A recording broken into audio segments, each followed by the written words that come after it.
प्रिय विद्यार्थियों, मैं डॉक्टर इकबाल। आज मैं आपको बताने जा रही हूँ एमए फाइनल इतिहास के पाठ्यक्रम के बारे में। एमए इतिहास फाइनल का जो पाठ्यक्रम है उसमें 5 प्रश्न पत्र शामिल हैं। उसमें 3 प्रश्न पत्र जो है अनिवार्य हैं। उनके नाम निम्न प्रकार हैं। मध्यकालीन राजस्थान का इतिहास, जिसमें 1176 से लेके 1743 तक का घटनाक्रम समाहित है। सेकंड जो पेपर है वह है भारतीय इतिहास में महिलाएं। इसमें महिलाओं का जो योगदान है भारतीय इतिहास में प्राचीन काल से सामाजिक, आर्थिक, राजनीतिक और सांस्कृतिक, साहित्यिक क्षेत्र में, धार्मिक क्षेत्र में जो महिलाएं अग्रणी रही हैं और वर्तमान में उनकी क्या दशा है उसके बारे में चर्चा की गई है। इसके बाद जो तीसरा प्रश्न पत्र है वह है historical application in tourism with special reference in Rajasthan, यानी राजस्थान में जो टूरिज्म के ऊपर बात इसमें की गई है। और ये जो है प्रश्न पत्र 100 नंबर का होता है। इसमें 70 नंबर जो है थ्योरी के होते हैं और 30 नंबर का जो है प्रैक्टिकल होता है। तो ये तो 3 प्रश्न पत्र जो है अनिवार्य प्रश्न पत्र हैं। इसके अलावा 2 प्रश्न पत्र जो है ऐच्छिक हैं। और हमारा जो पाठ्यक्रम चल रहा है कॉलेज में, उसमें हम सी ग्रुप जो है पढ़ाते हैं, यानी आपको सी ग्रुप जो है चुनना है अपने प्रीवियस में, और फाइनल में भी वही रहेगा। और इसमें जो चौथा पेपर है वह आधुनिक भारत से संबंधित है।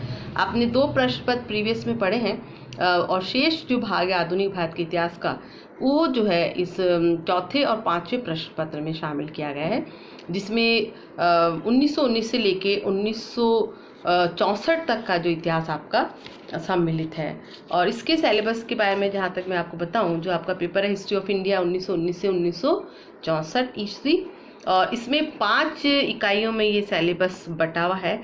और पहले जो यूनिट है उसमें सबसे पहला जो टॉपिक है वह है असहयोग आंदोलन, दूसरा खिलाफत आंदोलन, तीसरा है सविनय आंदोलन और चौथा है भारत छोड़ो आंदोलन।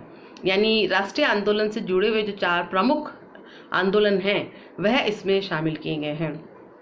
इसके अलावा अगला जो टॉपिक है वो है क्रांतिकारियों और आतंकवादियों की भूमिका with special reference Chandrashekhar Azad और भगत सिंह।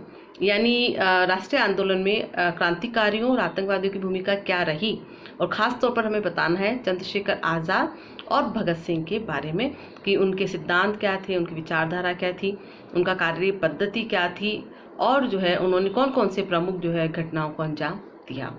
इसके बाद दूसरी इकाई है, और दूसरी इकाई में जो है गोलमेज सम्मेलन है, और साथ ही 1935 का जो अधिनियम बनाया गया था उसकी विशेषताओं के बारे में हमें बताना है, यानी राउंड टेबल कॉन्फ्रेंस। और दूसरा study of the features of the act of 1935। इसके बाद हम आगे बढ़े, और इसमें ये टॉपिक है कि भारतीय स्वतंत्रता के लिए उत्तरदायी प्रमुख कारण क्या थे, यानी भारतीय स्वतंत्रता के लिए उत्तरदायी प्रमुख कारक।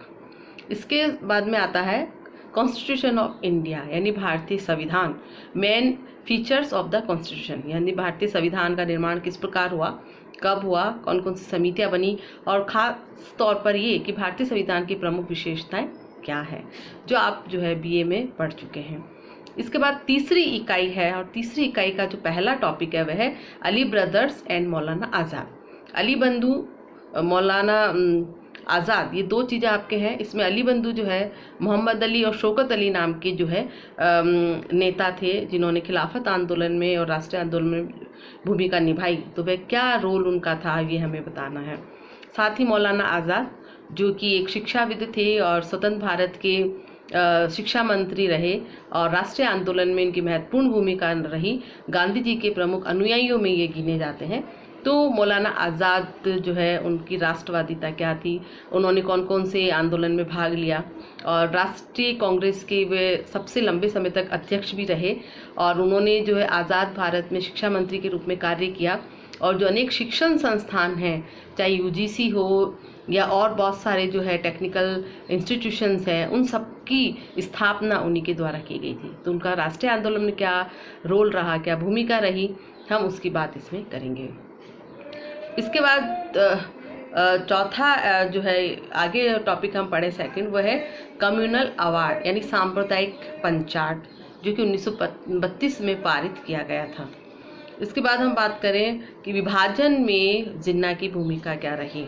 मोहम्मद अली जिन्ना जो पहले मुस्लिम लीग के नेता थे, बाद में जो है कांग्रेस के नेता के रूप में रहे, और कांग्रेसी नेता होने के बाद जो है उनका जो रुझान जो है मुस्लिम लीग की ओर हुआ और उन्हें जो है विभाजन का जिम्मेदार माना जाता है। तो उनका क्या रोल रहा, ये हम बात करेंगे। इसके बाद चौथी इकाई है, और चौथी इकाई का जो पहला टॉपिक है वह है समाजवादी आंदोलन का उदय। भारत में राष्ट्रीय आंदोलन के साथ साथ ही एक विचारधारा बही और वह थी समाजवाद की।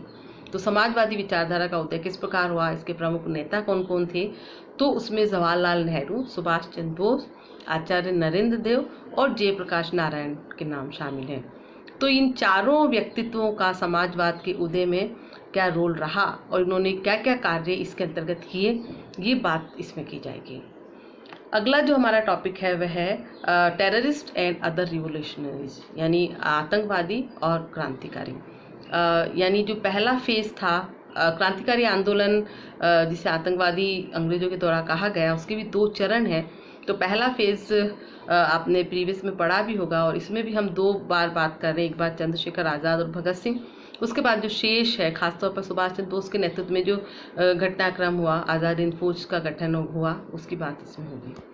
इसके बाद अगला जो टॉपिक है वह है दलित वर्ग के लिए आंदोलन, और जो डिप्रेस्ड क्लास मूवमेंट था और जो अस्पृश्यता की समस्या थी, ये भी हमारे सिलेबस में है। और इसके साथ ही जो है रोल ऑफ अम्बेडकर, यानी अम्बेडकर की भूमिका क्या रही, यानी छुआछूत के निवारण में अम्बेडकर ने क्या काम किया, कौन कौन से आंदोलन चलाए, खासतौर पर संविधान में उनके द्वारा जो है अस्पृश्यता को किस प्रकार के कानूनी बनाया गया और वंचित वर्गों के लिए अधिकारों की क्या उन्होंने जो है व्यवस्था की, ये हम बात करते हैं। इसके बाद हमारा जो अंतिम और 5वीं इकाई है, उसमें जो है पहला टॉपिक है जो पार्टीशन के परिणाम, यानी पार्टीशन यानी जो विभाजन हुआ था 1947 में, हमारा जो स्वतंत्र देश हुआ तो उसके साथ ही 2 भागों में बटा, हिंदुस्तान और पाकिस्तान। तो इसकी पार्टीशन जो है, विभाजन है, उसके क्या परिणाम आए, आर्थिक, सामाजिक, राजनीतिक, सांस्कृतिक, हर क्षेत्र में इसके दुष्परिणाम हमें दिखाई देते हैं, जन हानि के रूप में, धन की हानि के रूप में। तो वह परिणाम क्या थे। इसके बाद हम बात करेंगे इंटीग्रेशन ऑफ स्टेट्स, यानी राज्यों का एकीकरण। हमारा जो देश आज़ाद हुआ तो उस समय 562 रियासतें छोटी बड़ी पूरे भारत में थी और अंग्रेजों ने इन सबको एक साथ स्वतंत्र छोड़ दिया था और उन्हें कह दिया गया था कि वो चाहे तो भारत में मिले या पाकिस्तान में। तो ऐसी स्थिति में इन रियासतों का एकीकरण करना एक बहुत मुश्किल काम था और वह मुश्किल काम जो है उस समय के जो है नेताओं के द्वारा किया गया। और ख़ास तौर पर सरदार वल्लभ भाई पटेल जो उस समय आज़ाद भारत के गृह मंत्री थे, उन्हें इस बात के लिए श्रेय दिया जाता है कि उन्होंने एकीकरण किया भारत का। और वो एकीकरण किस प्रकार हुआ, इसकी बात इसमें होगी। इसके बाद हम बात करते हैं agrarian reforms and 5 year plans, यानी कृषि सुधार और पंचवर्षीय योजनाओं के बारे में। आज़ाद भारत के सामने जो आर्थिक कठिनाइयाँ थी, उन कठिनाइयों को दूर करने के लिए नियोजित तरीके से योजनाएं बनाई गई और उसमें जो है कृषि सुधार और पंचवर्षीय योजनाओं की महत्वपूर्ण भूमिका रही। तो वे योजनाएं क्या थीं, किस प्रकार उनका क्रियान्वयन किया गया, उसकी बात हम करेंगे। अगला जो हमारा टॉपिक है वह है औद्योगिकरण। आज़ाद भारत को मजबूत बनाने के लिए, सुदृढ़ बनाने के लिए औद्योगिकरण की भी आवश्यकता थी। अंग्रेजों ने औद्योगिकरण जो है उसमें कोई रुचि नहीं ली थी। उन्होंने जो भी इंडस्ट्रीज बनाई थी, जो भी कार्य किए थे, वो अपने आर्थिक जो है फायदे के लिए थे। हमारे देश के लोगों का उसमें कोई बहुत ज़्यादा फायदा नहीं था। लेकिन आज़ाद होने के बाद औद्योगिकरण किस प्रकार हुआ, कौन कौन से उद्योगों को बढ़ावा दिया गया, ये इसमें हम पढ़ेंगे। अगला हमारा जो टॉपिक है वह है नॉन अलाइनमेंट पॉलिसी, यानी नाम निर्गुट जो है नीति हमारी थी कि उस समय पूरे विश्व जो 2 भागों में बटा हुआ था। पूंजीवादी देश अमेरिका के नेतृत्व में थे और रूस के नेतृत्व में जो है समाजवादी देश थे।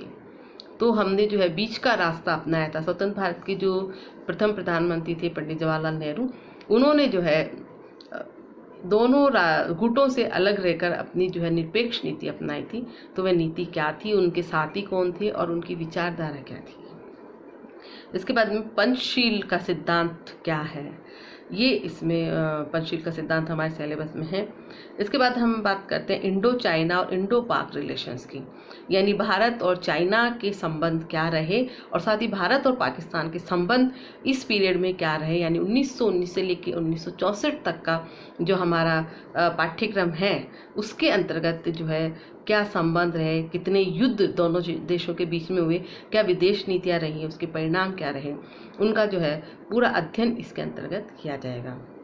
तो हमारा जो ये चौथा पेपर है हिस्ट्री ऑफ इंडिया, तो इसके सिलेबस के बारे में और उसकी ख़ास तौर पर इनकी में क्या क्या चीज़ें हमें पढ़नी है, यानी 1919 में जब असहयोग आंदोलन 1920 में शुरू हुआ और उसके बाद में हम आगे आगे बढ़ते चले गए और देश आज़ाद हुआ, और आज़ादी के बाद जो घटनाएं क्रम हुई आर्थिक और जो है क्षेत्र में, उसकी विस्तृत चर्चा इस पेपर के अंतर्गत की गई है। धन्यवाद।